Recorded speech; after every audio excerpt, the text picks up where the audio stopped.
Tritone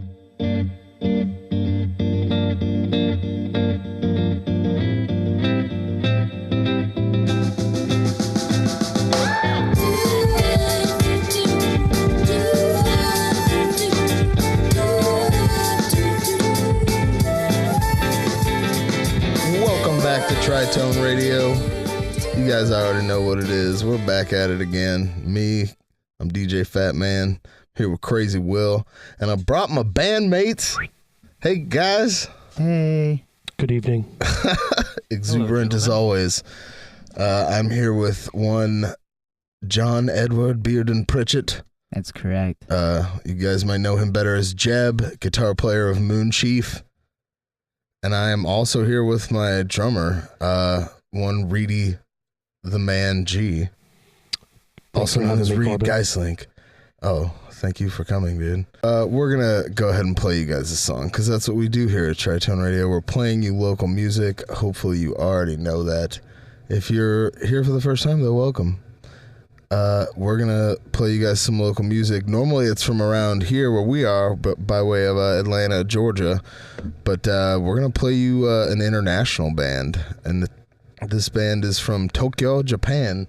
And they are called Silhouette of Nude. And this song is called Swap.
All right, you're listening to Tritone Radio, and that was The Silhouette of Nude, a band from Tokyo, Japan. Is that our first international band, Will? I believe so. I think so. Awesome fucking band. Quick preface on this band. So the only reason we even know about these guys is because we were fortunate enough to play with them when they were coming. They were on their second American tour. Jeb. Sure. Thank you for your. There's a video. As always, your on YouTube. wealth of knowledge. That's what I'm known for. There's a video of me and Jeb absolutely jamming the fuck out to the silhouette of Nude, and he just kind of looks back at me and gives me a what the absolute fuck is happening right now look, because we saw that shit live and it was real cool. Yeah, if you want to see what I look like in the flesh, it's only from the shoulders up, but it's probably the best part of me. That's debatable. I do have a fantastic ass. Also debatable. All right, you know what? Not even. Okay. Reid, why don't you tell me what you shut up, dude. Why don't you tell me what you thought about the silhouette of Nude? I'll have to say, first off, I highly enjoyed it. I was nerding out, counting different parts in 7. I was about to say I stopped counting like halfway through, or trying to anyway. A couple parts in 10, and then some straight 4 as well. But the thing that caught me the most was that like bubbling saucer full of secrets noise at the end. Yeah, kind of sounded like a cauldron of farts. Which I enjoyed it because farts are funny and farts are goofy. I'm not saying anything. When did people stop it. thinking farts were funny, dude? Caught my attention, Funniness just died. Yeah, you just killed it, Will. Thanks. You're welcome. You're welcome, Corbin. That's for you. Thank you, Reid. I dig that. That was that's definitely your kind of band. I know that much about you. You could say that. Yeah. At least it's up your alley. It's in your wheelhouse for sure. I enjoyed that. Their drummer was nerding out over you super hard. I was doing the same about him. That's cool. Like I wish we could have spoken. Yeah, they didn't speak. I don't know if they spoke any English. They did a little bit of English. I talked to Hero enough. for a little bit. Which one was Hero? The rhythm. I don't know if you'd call it rhythm guitar. The one that wasn't making crazy noises. Okay, I think. Got you. It's been 3 months. That's true. Dude, that bass player though, Oba, is nasty. just fucking tap the whole time. Tapped the entire night. Pretty much the entire show. I don't recall him playing any bass lines where he wasn't just tapping his ass off. Yeah, it was pretty absurd. But yeah, shout out to Silhouette of Nude. Absolutely blew my mind. I loved it. I want those guys to come in here, and I want to have what was their manager's name who was translating for them? Was it Randy? Robbie. Okay. Robbie Mochin. My man's Robbie. From San Antonio. That's right. I'm from Texas. He was from Texas. I want him to come in here and translate for them. The Silhouette of Nude. You guys are badass. Segue into our next segment, if we Actually, will. I got a segment for you, Corbin. Oh my god! So, is there fucking mutiny on? I was right listening to the show and I noticed that you're lacking like some really professional segments, and really I think it's because you're a coward, Corbin. So here's my new segment. Shut up for a second. Dude, I'm doing something. Shut up for a second. Oh my god. So welcome to Jeb's Furry Friends. We're gonna talk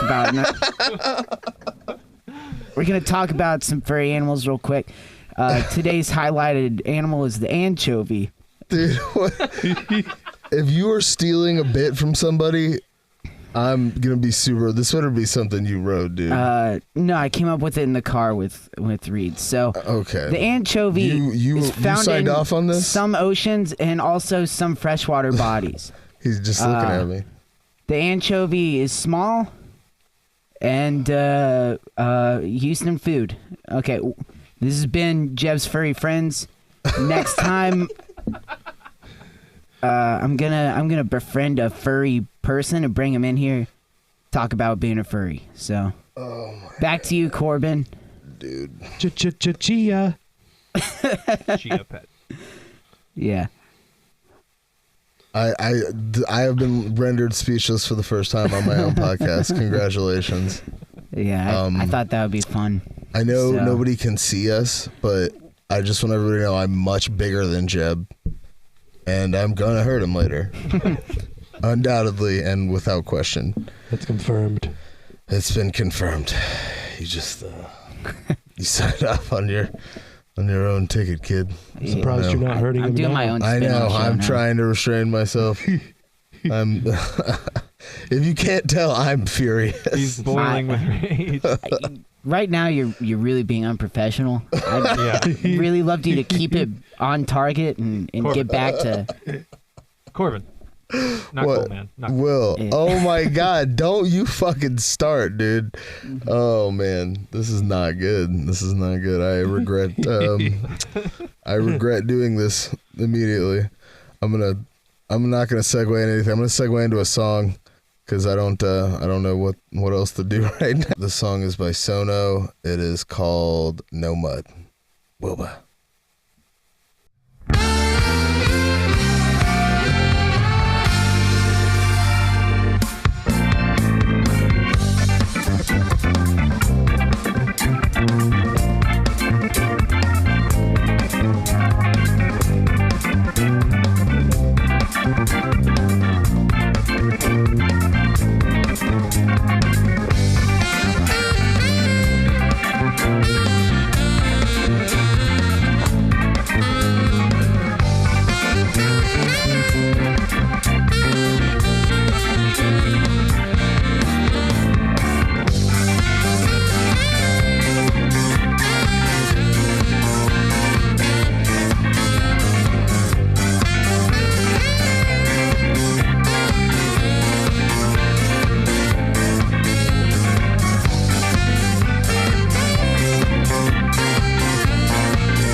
All right, welcome back to Tritone Radio. That was Sono with their song No Mud. Now, Sono is homeboy band numero uno, would one say? Yeah. They're our guys. We love those dudes. It's a trio. It's two brothers, Dustin and Julian, the Goddard brothers, who we really want on the podcast. Interesting, funny dudes. And their drummer Phil, and who's also a beast. And I'll be damned, that's a good ass band. I've always liked Sono from the moment I saw them. Just tons of grooves, so fusion, just so fusion. And how can it's hard not to like. Was the first time we saw him on the rooftop? It was on the rooftop at the I Georgia remember Theater. that. Yeah, correct. It was raining. For those who may not know, a beautiful place to play. Yeah, fantastic place to play. Yeah, they've just got so much goddamn talent. Yeah, goddamn, those boys can shred, man. I just I don't even know who to compare them to. I mean, I take that back. I can think of a few. They definitely, I would say like a funkier Return to Forever, and a little bit of Tom Scott and the LA Express. I can see that. Ooh. Yeah. Dustin just kills it with those keyboard tones. Like he brings this real like danceable quality to that music, and like I don't want to say like an electronica, because it really isn't anything but it has like that. But it definitely has like elements of that, and I think that's what makes them pop so hard, is like it's for being such sick fusion music, it is very, very danceable, and that's a hard thing to do. I've yet to see a Sono show where everybody wasn't bumping. Right. And like with fusion music, that's super hard to like actually get people musing, because most of the time they're going to want to sit there and just be like, oh, you see what they did there? Like they switched from the Dorian to Mixolydian, and like, nah. Fuck that. It's all about the beat. Fair enough, which I can dig. But I think that's also, you can kind of do that with their music too. Oh, you absolutely can, but you're not focusing on it, you know? I hear you. Like, yeah, you could do that, but you'd be you boring. You boring. Yeah, I dig. Well, shout out to Sono. Fucking love those guys. You guys are the best, and you're friends. And please come on the podcast at some point. We would really, really appreciate it.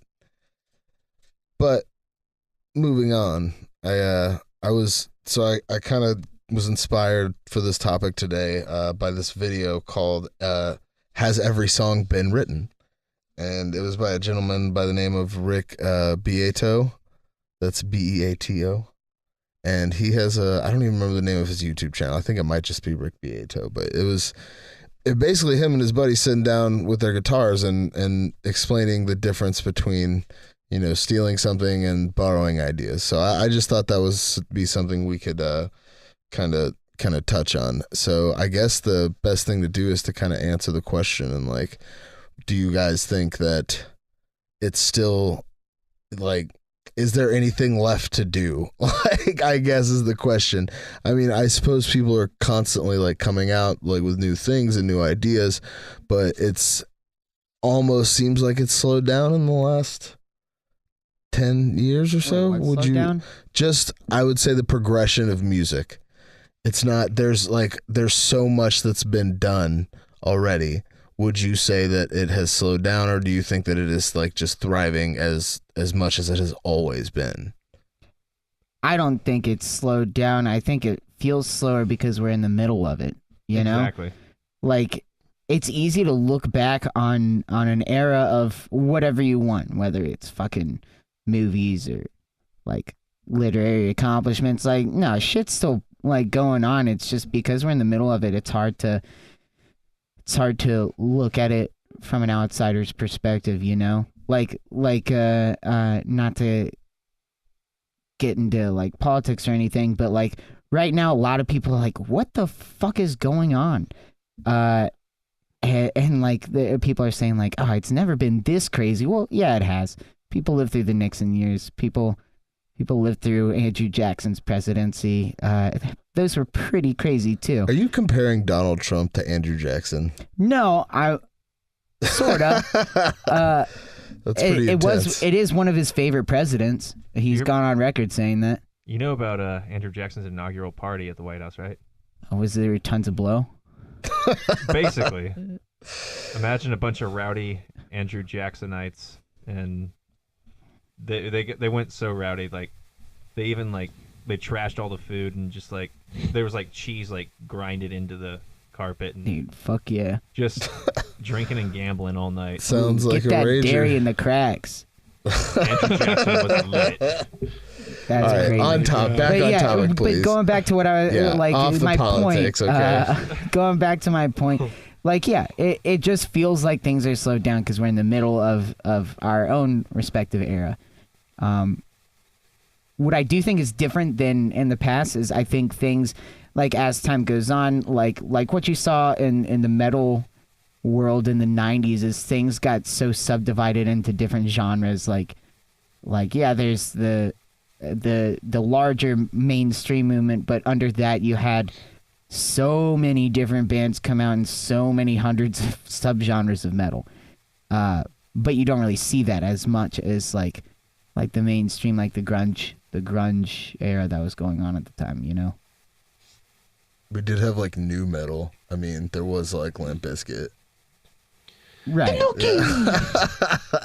And that was big for a little bit, but you also had Mastodon popping up and Neurosis and Baroness. But those were underground while all the new metal was coming up, and then once that died, that stuff became what's popular in metal. Do you see what I'm saying? Yeah, I kind of feel like that era, and I mean we're that's just strictly speaking in terms of metal, but I feel like we're that era, what you're talking about, that's kind of like the last that was the last breath of just tons of prolific artists. I guess I'm not dogging anyone now or that's out now. I just feel like maybe you're right, maybe we are in the middle, but I also feel like there were certain times, I guess, in the late 90s, even as a kid, and some of the early 2000s, that I was just wow, there's so much good music out right now. There's so much diversity of things to listen to, and I feel like the early 90s was this kind of explosion of where there was officially no rules. It kind of seemed like the first time where it was there, not that there ever really have been, I guess, and people have always pushed the boundaries for sure. But I feel like in the 90s, you got this explosion of all kinds of music and all kinds of things that were happening, and just mashups of certain things and different different genres coming together and all kinds of bands all over the place. And there was I don't know, and you end up with things like Primus, which is just kind of the bridge. From no rules, humans by nature create rules. So in that space where there's that space and time where you say there aren't any inherent rules in music, where people were doing all sorts of crazy stuff, we start to make our own rules out of that, and it comes in cycles of having all these boundaries to having no boundaries to going back to boundaries. So you think we've just kind of established a new set of rules then? Yeah, absolutely. Even anarchists need a time to wake up in the morning, Yeah, I suppose so. Here's something else to think about. When you think about a lot of 90s bands like Primus actually formed in the 80s, so by the time they hit their peak in popularity, they had already been around for 10 years. That's very true. And this is the case with a lot of bands. Mastodon didn't really hit big until Colony of Birchmen, that single came out. Mm-hmm. And they had been around for 6 years. Yeah, I was definitely freaking out about Blood Mountain when it came out. So that was pretty righteous out. But yeah, so I want to talk about I guess where the line is between stealing a song, or not even stealing a song so much as just ripping off an artist completely. And I kind of ranted about this for a second last week, but I just really don't like Greta Van Fleet, and I kind of wanted to know what you guys thought about that as well. Yeah, I don't like them either. Yeah. It's not that they're ripping off Led Zeppelin. It is that by they're any ripping means, off Led Zeppelin, but though, right? their sound is very much the same.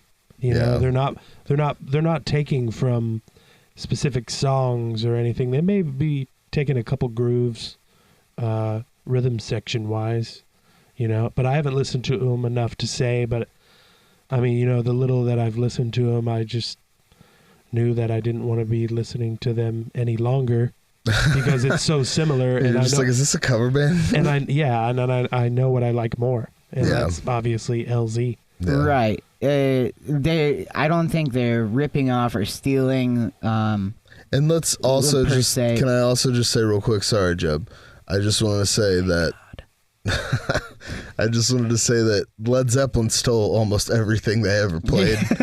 So Yeah. I just want to make that, you know, known that I'm aware of that, and I still love Led Zeppelin, and I think that they hit it a little better than most people. Can you imagine B.B. King's version of Physical Graffiti? Oh my God. That would be amazing. Okay. But anyway. Well, anyway, I'm sorry. Say what you were gonna say. No, yeah, I don't think they're really. They're not stealing anything. Like Reid said, they're not taking anything from specific songs. It's no like Ice Ice Baby type deal. It's that they. What's so disappointing is like you can tell they got talent and they've got vision. It's just someone else's vision, and they're not trying to do anything different, which is so disappointing. It's like what fucking Angry Rollins said. You told me this quote, Corbin. Like back in his day, like when bands were forming, they would take their favorite 30 bands and kind of He mix said them. 10, but yeah. No, you said 30, and it's boiled down like, and then years You just later. told me that I told you this and then corrected me. Yeah, absolutely. You dick. Don't interrupt me. And now it's to the point where, yeah, people have boiled it down to like their favorite 10 or 5 bands, and the sound just becomes so Redundant. yeah. That's not You've what I was heard it thinking, before, though. Like, yeah. But that's what was so disappointing about like Greta Van Fleet is like you could tell like, oh, these guys have some talent. They are just not willing to fucking put the effort in to try and make something new. It'd be like if someone like is trying to get famous doing a bunch of still life painting, like, yeah, no, been done. You're not gonna do it. Like, or someone doing a bunch of Jackson Pollock shit. Like, sorry, that's Jackson Pollock's gig. Like, yeah, he kind of like coined fuck that. off. I don't get it, the whole Jackson Pollock thing. However, you're I've an been told, idiot. yeah, I am definitely uncultured swine. There's no doubts about that. But I've been told that if you see it in person, it's much more magical, I suppose. My question about Greta Van Fleet is this. Were these actually guys that got together and made a band, or were they like manufactured by a label where like a label's like, Ooh. you guys get together, be Led Zeppelin? I don't know, man. I mean, they're pretty young, so I feel like they were probably just some kids that got together and were really good at sounding like Led Zeppelin. I don't particularly know. I have listened to their EP. Not super keen. I mean, it's like, you know, it's like Reid said, it's not like it's bad music. It's just, to me, it's about as derivative as you can get. Like, I don't mind you having a gimmick. the That word was I the word you were looking for. Yeah. Got you. Of course it was. Son of a bitch. But it's about as derivative as you can get without being, you know, just playing covers, I suppose. And I think that's what because it's not bad. I mean, I like Led Zeppelin, I like that sound, but it's just when you have just crafted this thing and this your image and your gimmick is stolen. It's like you said, it's just, you know, you're on borrowed time basically. Yeah. And I don't dig it. I But think go I think ahead. the way I look at it is each band tries to come up with their own formula, you know, and each formula takes a different. Each band has a different formula, and each band has a different way of coming up with that formula. And some formulas don't take as long to come up with than others. Yeah. And agreed. I feel like the moral of this story, talking about Greta Van Fleet, is that their formula is simply this: sound like Led Zeppelin, play their own original tunes. Mm-hmm. Yeah. And I can't think of any other bands who have done that Exactly formula where that, they. yeah. I mean, that's original in its own format, I guess, but still, it sounds like Led Zeppelin. So Right. for that reason, I'm out. Yeah. And for that reason, I am out. Like, we're on fucking Shark Tank. Yeah, I'd love to be in Macedon, you know, but I'm not gonna go around But making. they'd be like, "Get the fuck out of here, well, nerd!" Not only that, if I started writing like Macedon style tunes, well, Brent Hines doesn't live that far away, and I don't want to make. He just doesn't seem like a man you want to make angry. Oh man. Well, so Reid, you were kind of touching on just like, sound like Led Zeppelin. Well, how many times? So I just wanted to bring up some times that in a few instances where people were sued for plagiarism, basically, copying a song. I'm not sure of like what exactly it is that defines like copying a song. I think it's like a certain number of notes like in series, right? Like it's chord progression and melody. And melody. Is probably where I would I start. don't think chord progressions can those be together or them as individual pieces. Both. I I think think it can it's be a melody. I separated. think it's more a melody thing because I don't think it's a chord progression thing. I don't think chord progressions you can necessarily copyright. I think It's more of a hasn't there been a harmony. ruling on it? Like chord progressions can't be copyrighted. That's what I'm saying. That's what I It was, thought it was. Music, lyrics, and like the actual notation of the music, I believe. Okay. So that's just kind of a basis of what we're looking at here. That's none of us are experts. Just a little a heads up. But okay. So actually, my first example, Jeb, I think is a good example of that. The song isn't necessarily like super similar, but that song "Thinking Out Loud" by Ed Sheeran is extremely similar to Let's Get It Let's On. Get It On. Yeah, Reid already knew. That's what I'm talking about. It's the I'm at not least familiar with the that. main chord progression of it. Of course, it goes into different chords. There's different parts to it, so there's not really like Right, yeah, it's different lyrics obviously, and it's different. Yeah. It's a different vocal melody, but those chords are about the same. Okay. one of the Yeah, problems one you of have the with- problems with like having similar chord progressions is that like unless you start adding like just like 32 chords in a chord progression, like there are going to be a lot of There's gonna be a lot of overlap. right. You're gonna copy people. You're gonna have to get sometimes. really fucking creative Yeah. and add some 11ths and 9ths and like especially if you're playing cowboy chords, like just your I think generic we've all chords. seen the Axis of Awesome do their thing where they're like, how many major pop songs are the exact same progression? Yeah. Interesting one that I found was actually kind of a plagiarized song, and All Day and All Night by the Kinks. You familiar with that one? Yes. Girl, I want to be with you. Yeah. What's the other song? What's the other song? Hello, I Love You by the Doors. Wow. Yeah, which actually they were Wow, whoever's rocking the Is rights that to the Hello, Kinks. I love you. Won't you tell me your name? And actually, they had to pay up on that one. They were actually The Kinks did? no, the Doors did. Oh shit. Sure, Doors I came bet, after the man. Kinks, I didn't yeah. even know Oh. about that one. That's Yeah, the first time interesting I've heard one, of that right? one. Yeah, I was looking through some today. That's an interesting one. I think a pretty egregious one, "Viva La Vida" by Coldplay. Oh, the Satriani Joe Sac. song. Oh, Let's say that that's one's song. definitely very clear. "If I Could Fly." Satriani Yeah. won big in that one. Yeah. I think Well, Did- that did he set a end up- streak for Coldplay, right? Because like that album, Viva La Vida, and like the 4 albums before, I'm sure Coldplay's legal team will get on me about this and correct me. But like there's a streak of albums where they had settlements with different artists. Like I wasn't aware of this. I'm just aware of the big one, which I believe happened to be Satriani and Coldplay. Is that correct?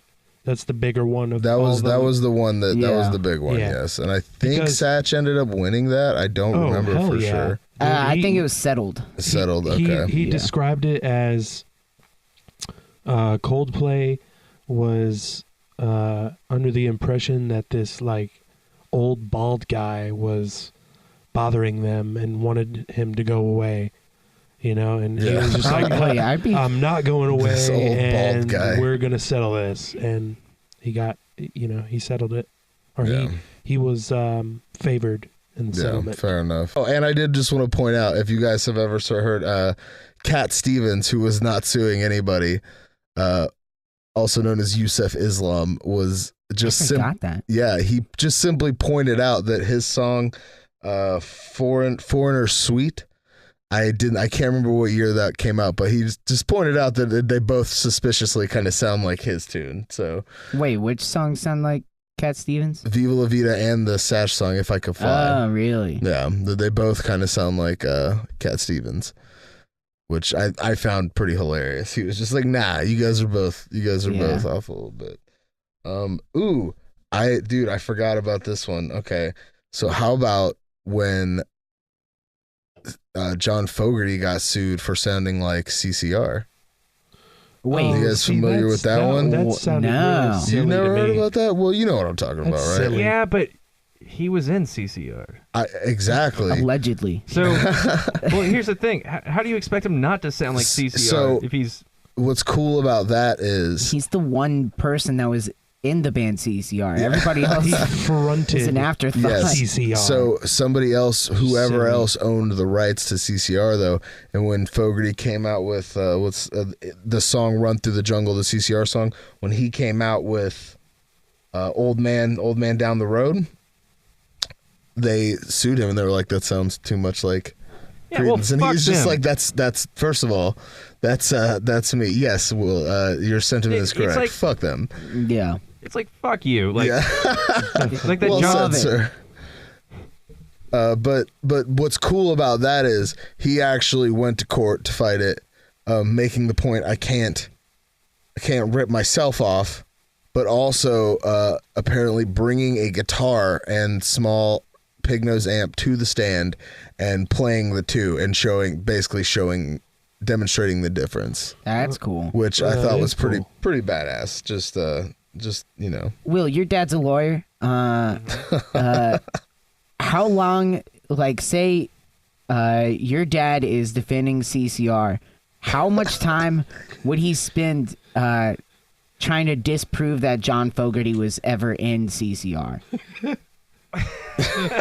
Or trying to prove that he in fact is John Fogerty? As your lawyer, I advise you not answer such a dumb question. My client, John Fogerty, has never heard nor was butt chugging the night he wrote those songs. Okay, this is out of hand. That's and then exactly we the answer I were was looking talking about it for. for a second before we kicked back on, though. What about what's Gotta Give It Up by Marvin Gaye and Blurred Lines by Robin Thicke and Pharrell?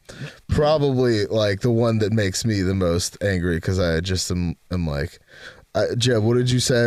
I believe you said I was just asking why Robin Thicke is such a dildo when his dad is so awesome. Was so awesome. Rest in peace, Alan. Yeah. You're the goat of being Canadian. Canadian actors. Something to consider about that though is different key, different lyrics.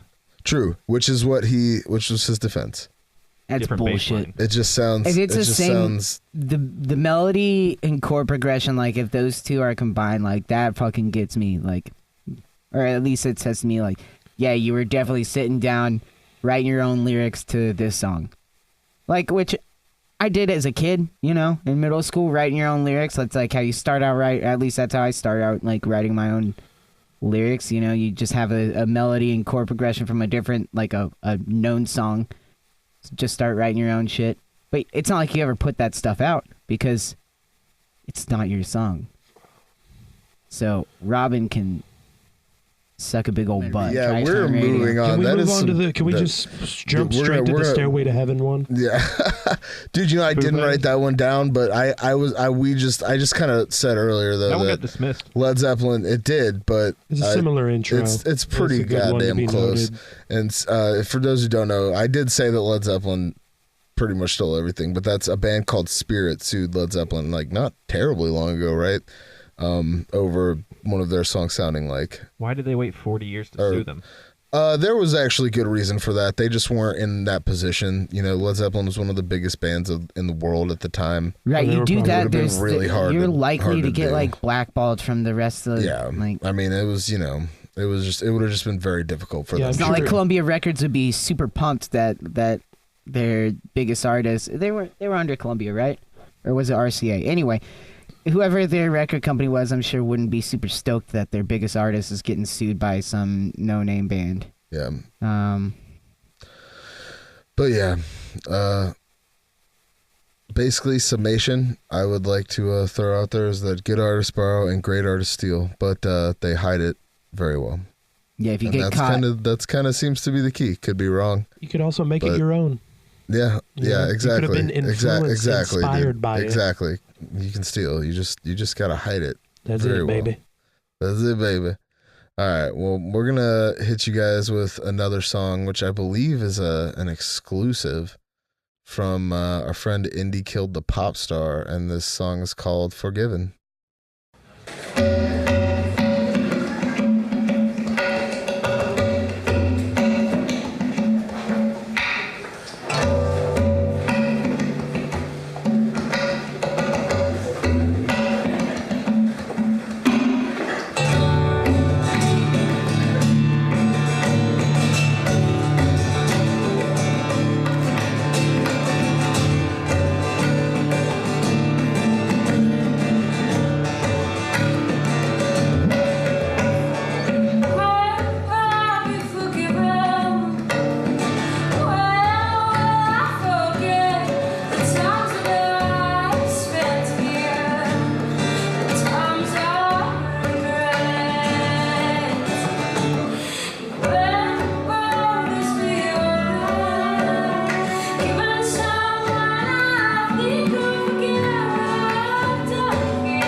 Welcome back to Tritone Radio. That was Indee Killed the Popstar. That song is called Forgiven, and it does things to my soul and makes me feel emotions that I was previously, I think, incapable of feeling. So I'm a fan. And I really dig Indee. I dig her voice. I dig her style. I found a couple versions of that song, but I particularly dig that one. So, Jeb, any thoughts? Her voice control is just insane, which makes sense. Isn't she trained to be an opera singer? She is. Jenny sang. Was an opera singer. Was an opera singer. Just fucking fantastic voice. Like, yeah, really, just super emotive, and like you can definitely, to use a Corbynism, just super honest. That one. Yeah, I believe it was Jenny that said to me the other day, we need a little more feminine energy on this podcast. She's nodding her head fervently. So Indee, I would also like to extend an invitation for you to come talk to us, because I think you're very talented and awesome, and I dig your sound. Now, Reid is busting at the britches over here, and he's been freaking out for the last 30 minutes or so because I'm pointing to that paper. Because Reid, like me, enjoys lists. And he's a fan of lists and things of Not that the nature. Schindler's List. Go on. All right, so you heard us a few episodes back do a list of your Desert Island albums, our Desert Island albums. 3 albums I gave to our friends Lane Denton and Shane Perryman, and me and Jenny and Will all, gave our 3 albums that if we were stuck on a desert island, had to listen to them for the rest of our lives. What 3 albums would it be? All right, so this list, you get to pick an album from every decade, but 1 album per decade from the 1950s up, and these are the, I believe, 7 albums that you will be stuck with for all of eternity until you're dead on said desert island, because nobody's going to find you. It's in a very remote location in a part of China that the government doesn't allow people to go to. Ooh. So, exotic. I figured we'll do this one at a time by decade. Is that cool with everybody? Yeah. Okay, I don't care if it is or not. We're going to do it that way. Let's do it. Okay, Reid, since you were just itching here, the 1950 to 1959, what is your album? I'm going to go with 59, Miles Davis, Kind of Blue. Oh, I'm going to go ahead and throw out that was also mine, and you were correct in guessing that we would pick the same album. Okay. Mainly because I want to, sorry, I'm going to reflect go for a ahead. quick Absolutely. second. So What, obviously. Yeah. Probably. The crash heard around the world. The hit of that album. And it's hard to say hit because it was a jazz album, but you know what I'm saying. Yeah. And then one that we've played before, it's been many years, Freddie Freeloader. Oh, yeah, absolutely. Good old Freddie Freeloader. And, that crash that's heard at the beginning of So What was an accident. He didn't realize that they weren't slamming into the song. Yeah, but he thought they were picking up, and but when Miles heard it, he loved it, and it was it was kept in, and I think it's one of the most Jimmy Cobb. That's why I said Billy Cobham, but it's Jimmy Cobb. Bill Thank Evans you. is on piano. Yeah, Bill Evans on piano, another fantastic jazz guy. I believe Cannonball Adderley plays on that album, and so does John Coltrane. Paul Chambers on bass. Paul Chambers on bass, lest we forget. I think Kelly. Yeah, I'm a fan, but that was mine too. So, Will, can you go ahead and give me your album from the 50s? Not to dwell too long. This one I had to think the hardest on because I don't listen to that many 50s albums. But Fair enough.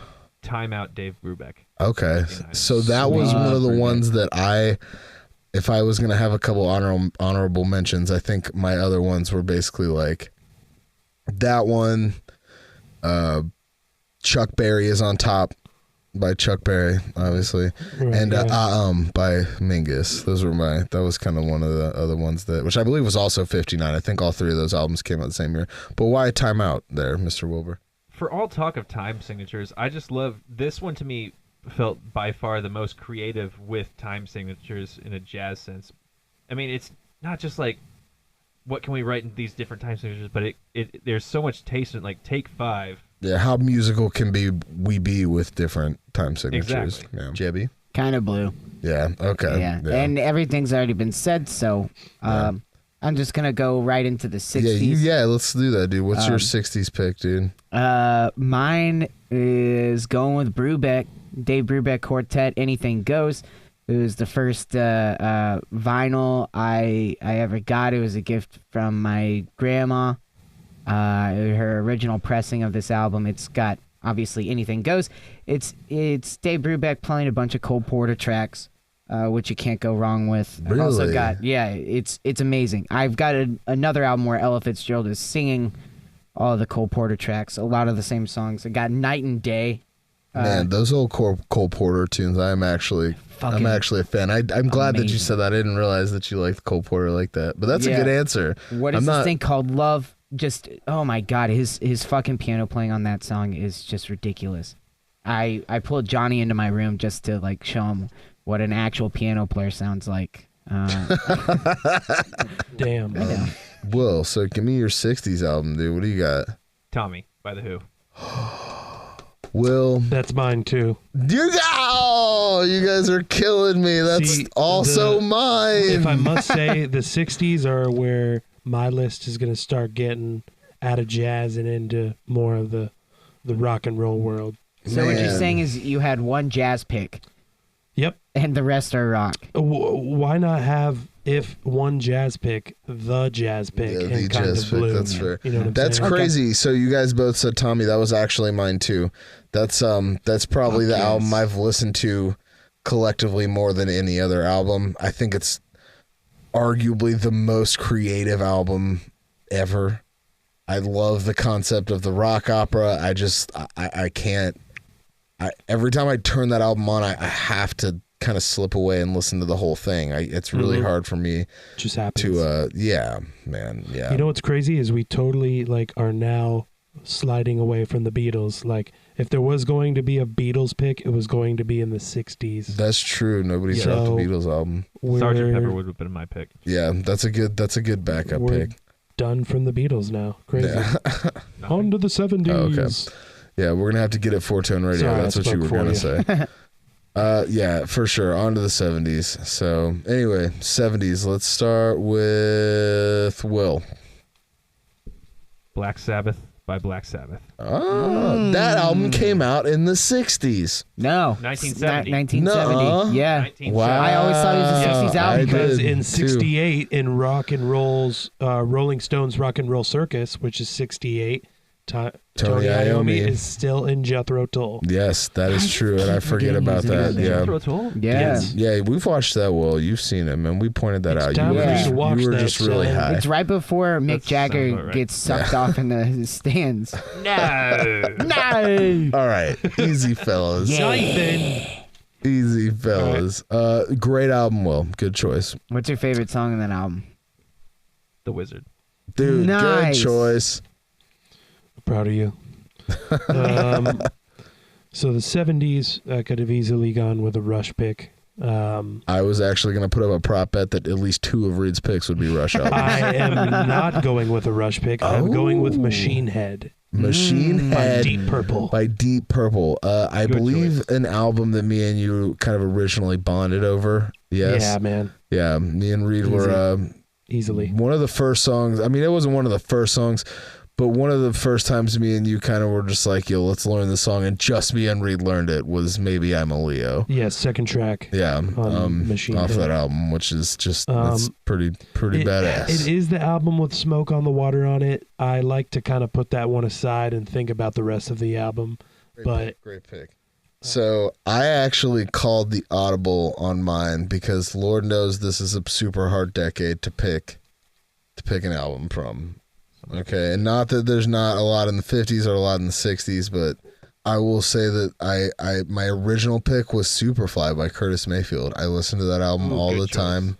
Good choice. And I love that album, and I love Curtis Mayfield, and but when I really thought about it, I had to go with Fragile by Yes. Nice. I just, that's one of the most finely, if not the most finely produced albums of all time. It's incredibly musical. It's incredibly technical. It's It's creative. It's just everything you could possibly ask for in an album. It has its ups, its downs, and it's it's great. I love it. I can't think of a more perfect album. Yeah. I'm sure you did, Will.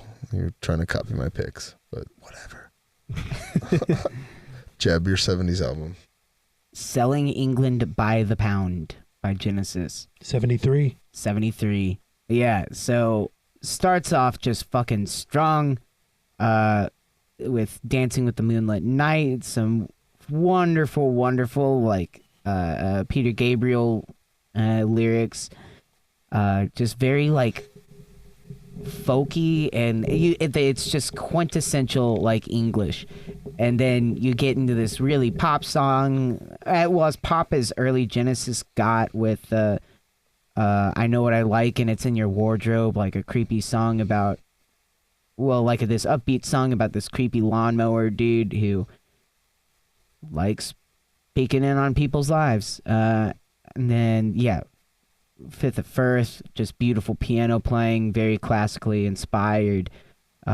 Just that whole album it's my favorite Genesis album.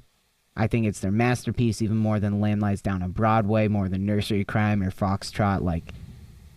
And I'm not even going to talk about the fucking 80s. the Phil Collins era Genesis. Invisible it's Touch, just not my baby. bag. That, I really didn't know until I started hanging out with like y'all and Cody about like that Genesis. I just knew about the Phil Collins Genesis growing up. What's crazy is like if you go on Spotify and you want to go listen to Genesis, and you know how like each artist you look at on Spotify has their 5 most popular listened to songs.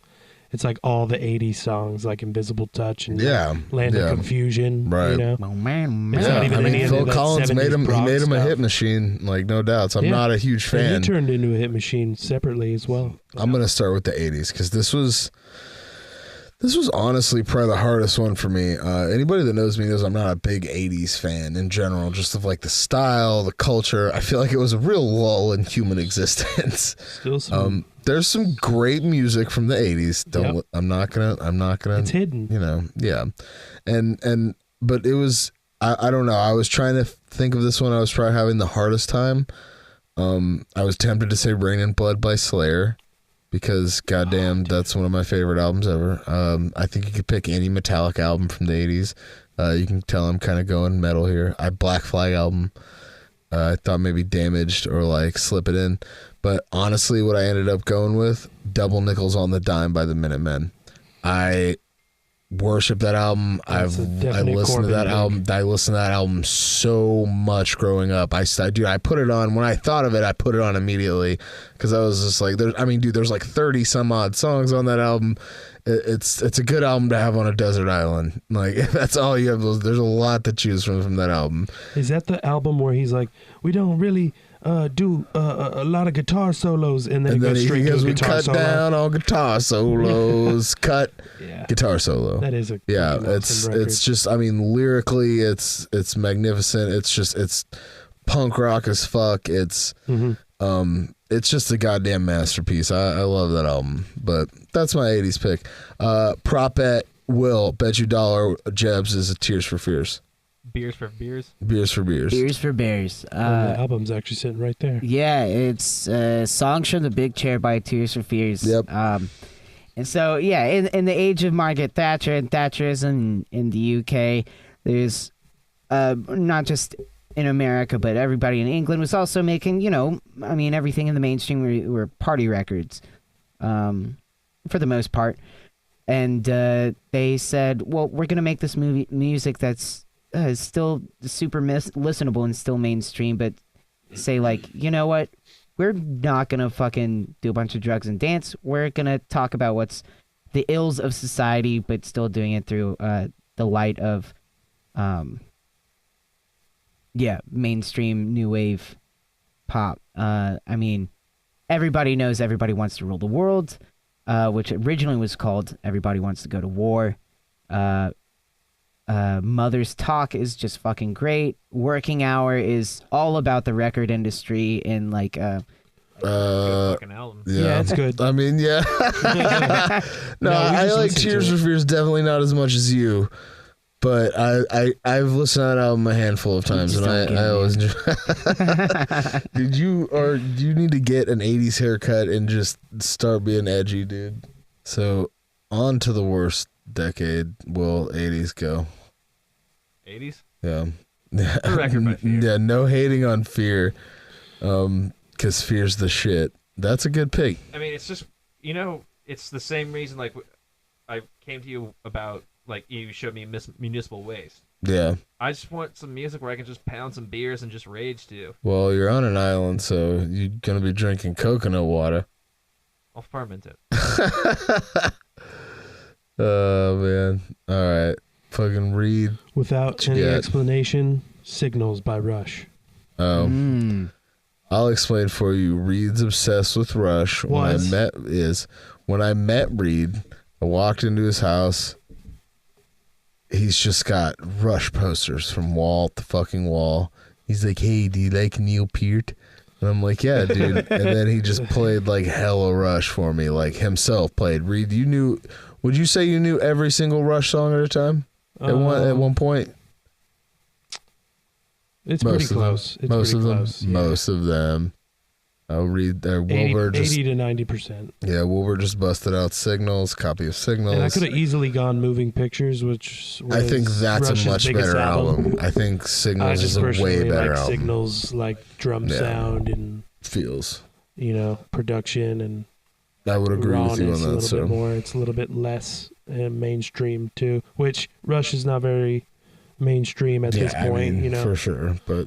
Huge fan. Yep. Without further ado, my 90s pick is Dirt, Alice in Chains. Ooh, I kind of thought you might pick that. Good choice. When I Die, Down the Hole, Them Bones. Just a surprisingly rockin' fucking album. Yeah. Wood. Oh, yeah. I mean, of course. I don't need to say anything else. Did you say the Rooster? Oh, yeah, Rooster. Yeah. Oh, yeah. The biggest song off that album. Yeah, no, I mean that's dude. Sorry, I spent a lot. I spent a lot of time listening to that album as an angry, disgruntled youth. Dude, badass album. Just riff city. Like I feel like that was just Jerry Cantrell being very like, let me do some throwback riffs to the '70s and Zeppelin and just bands like that, Sabbath. or just band Sabbath and just. People who were just big and riffy and heavy and some Blue Cheer shit, just really heavy, good album. And then Lane is just some songs. That man was just like haunting. I mean, he's just it's very it's incredible. personal too. It's very personal, things like that. It's cool to write an album about it. It's good pick, dude. Good pick. All right, Wilbur, what do you got? 90s. I know this was probably a hard one for you too. I know you're a 90s guy. After some thought and delineation. Delineation? Did you just make up a word? No, yes, that's a real word. No, I made it up out of my butt. Ooh, oh my sick. God.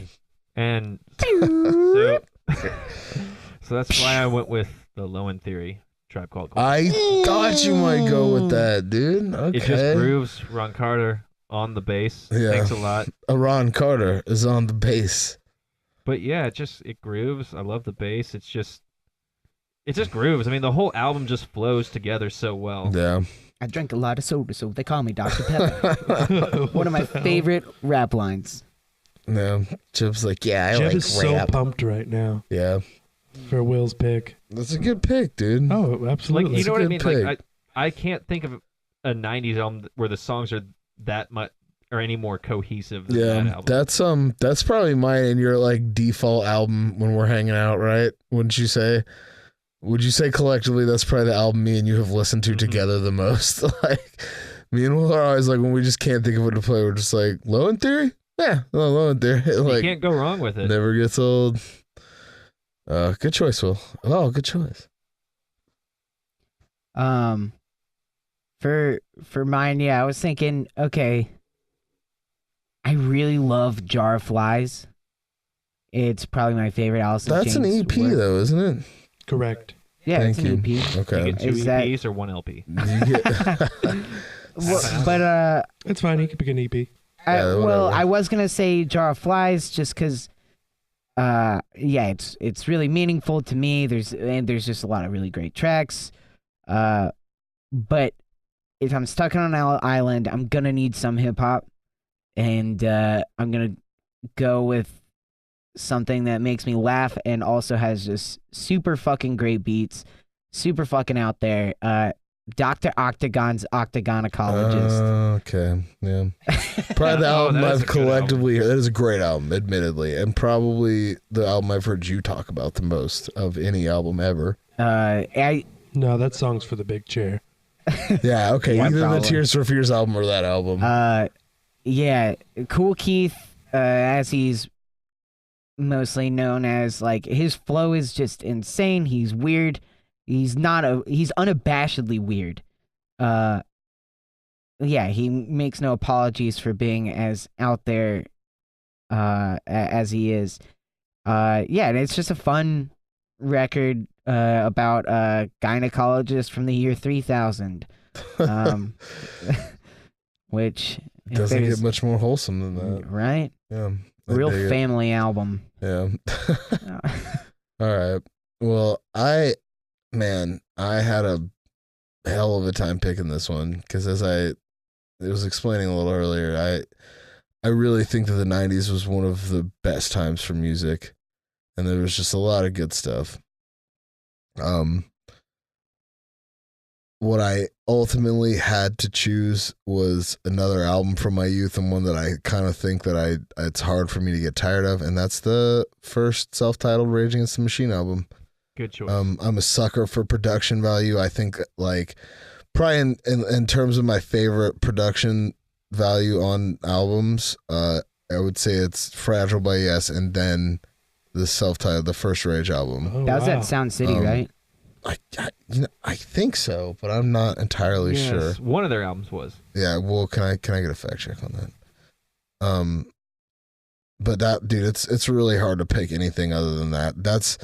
That's really because what that did was it was the bridge to hip hop for me. I didn't really like hip hop like when I was young, and when I heard Rage, it was, and they hit me to a lot of different hip hop artists, and that was kind of important, like, and I feel like in my growth as, just a musician and a listener even, and just somebody who can appreciate all kinds of music, that was a pretty pivotal moment. So I'm really fond of that album. I still throw that album on fairly frequently. So definitely that first Rage album.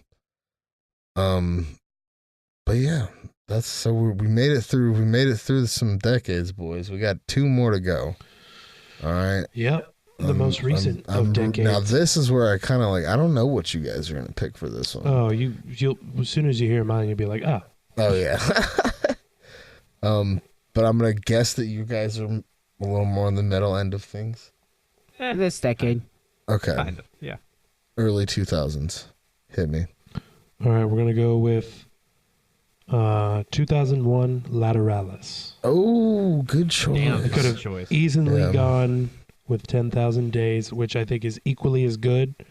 I think Lateralis is got a slight edge because of the time period it came out. It was just right after the millennium, and everyone's kind of used to that more of a 90s vibe to Tool's music when they released their stuff in the 90s, as compared to 2001 was like the more introduction to the progressive side. Yeah, they started getting very intricate And even and 10,000 Days is very progressive too, which my favorite song is John By, but I'd have to give it to Lateralis still with the edge. Fair enough. All right, I like Yep. that. That's a good pick, dude. Will, please. 2003's or 2000. It was 2004. Francis the Mute. Oh my God, that's a good fucking pick, man. The whole album. That would be the Mars Volta, correct? Yes. I need you to specify, sir. The Mars Volta, yes. Just the whole instrumentation, the sporadic, just like every musician self-indulging all at once, while Cedric is just bansheeing over it. Yeah, well described, dude. That's a very, very apt description of the Mars Volta. It's just a beautiful, chaotic mess of awesomeness. Yep, that's a fantastic one, dude. That's another one me and you kind of clicked over too. I dig that album a lot. Actually, the symbolism of that album cover, where they got like the masks over. What are the Yes. That's actually I read that's actually supposed to be like you're basically driving while blindfolded, which is like they said was supposed to symbolize what it's like when you're on drugs or acid, because they had a friend who died on drugs or something. Well, that's wacky and makes some sense. But they also rewrote the whole album on acid, so Allegedly. I take it as fact. Allegedly. All right. Good answer as well. Jeb, please. 2008, Crack the Sky by Mastodon. Giant concept album. Well, 52 minutes of a concept album.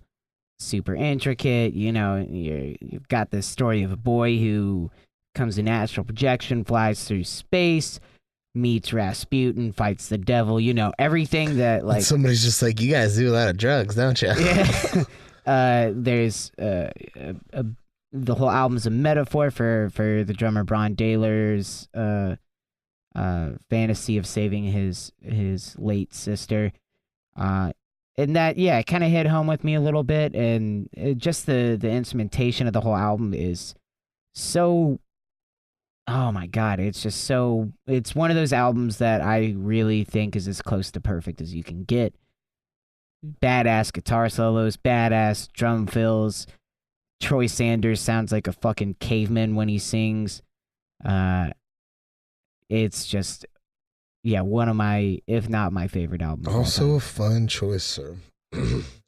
All right, I'm going to be that one hipster douchebag right now and give a slightly more obscure choice. Arcade I Fire. know I've at least, what'd you say? Arcade Fire. Okay, well. You're going to go Songs for the Deaf, aren't you? No, I'm not, but that's a great album and it was definitely in deliberation. I was about to. Great album. You're actually, Reid, I think you're the only person I've ever really sat down and played this album for. Another Sound is Dying by the Dub Trio. 2008. That shit Dude, rules. Fucking fantastic. The Dub Trio is not what you think they are. I'm just gonna highly recommend that people go listen to that album. It's one of my absolute favorite albums ever. I second that. Thank you, Reid. Part of the reason I wanted to play instrumental music in the first place. Fucking killer, dude. Love the Dub Trio. I think they're actually Modest Yahoo's band now, or they were at a time, like after they were the Dub Trio. Yeah. But super badass, just instrumental trio combining like hard rock and metal with like this weird dub reggae sound. And it's not what you think it is. Just go listen to it and check it out for yourself. All right. Modern times within the last 10 years. So 9 years, I should say. So let's start with you, Jebby. What you got? You got one more pick. This is your last album you have to listen to forever when you're dying on this island. This one's easy. Awaken My Love by Childish Gambino. Oh, man. I almost said that.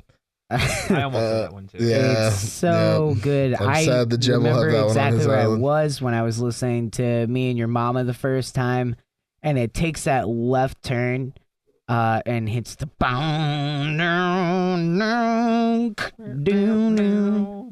and Gambino's just screaming on it. I remember the first time I heard Redbone, Corbin and I were on tour with a former band, and we're driving at like 2 or 3 in the morning. We're almost into Georgia from Tennessee. We've been driving all day long, and we were like, oh, Gambino just released a new track. Listen to it. At first, Lost our minds.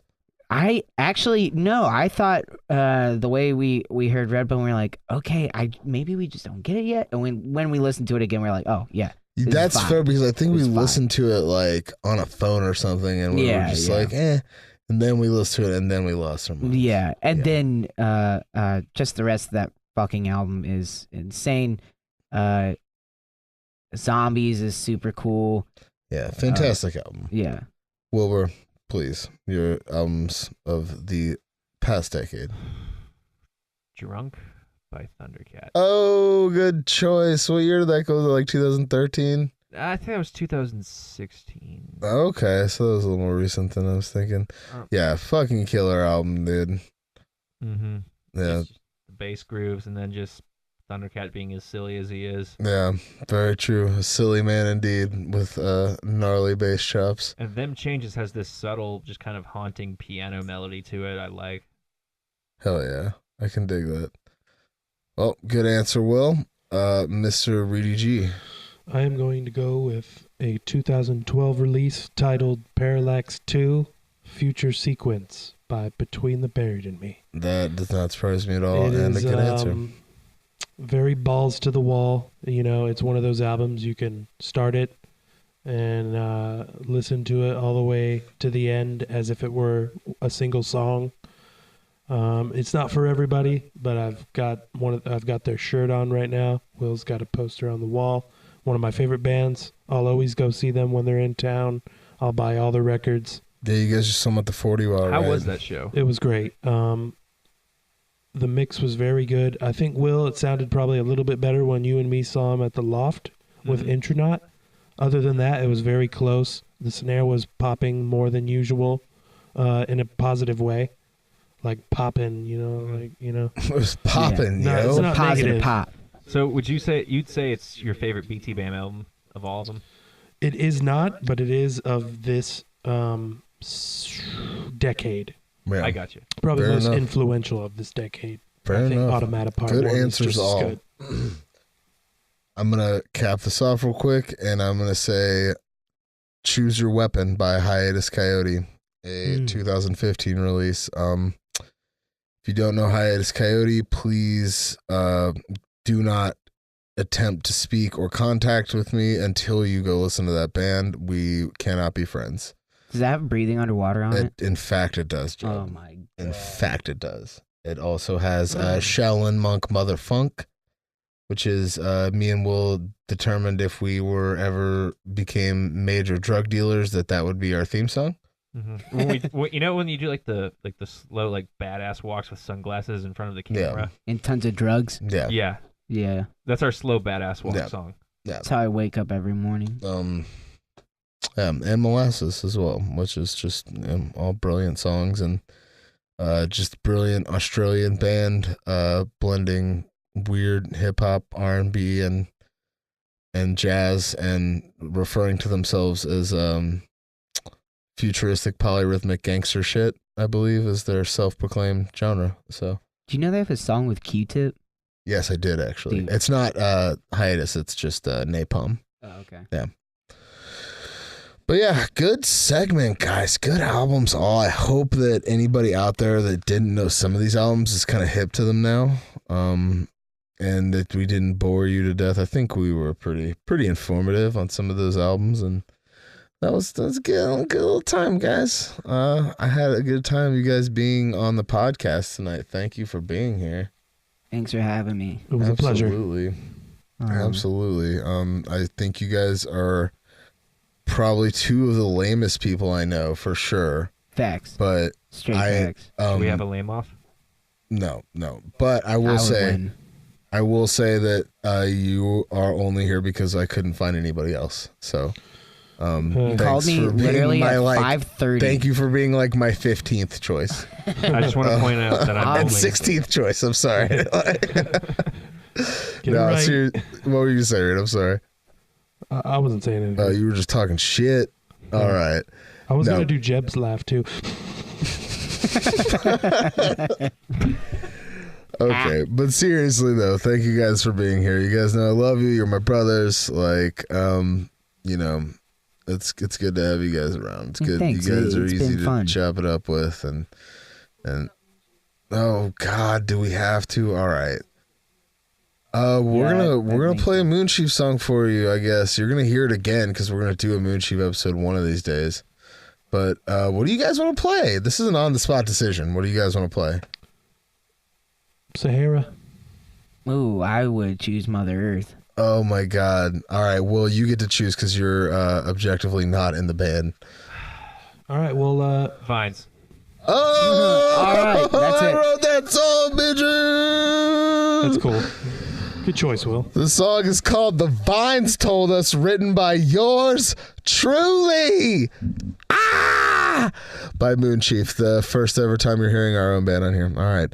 Good night, everyone. Tritone Radio. Don't forget to like and subscribe to our YouTube channel and our Facebook page. Everybody have a good night. Peace.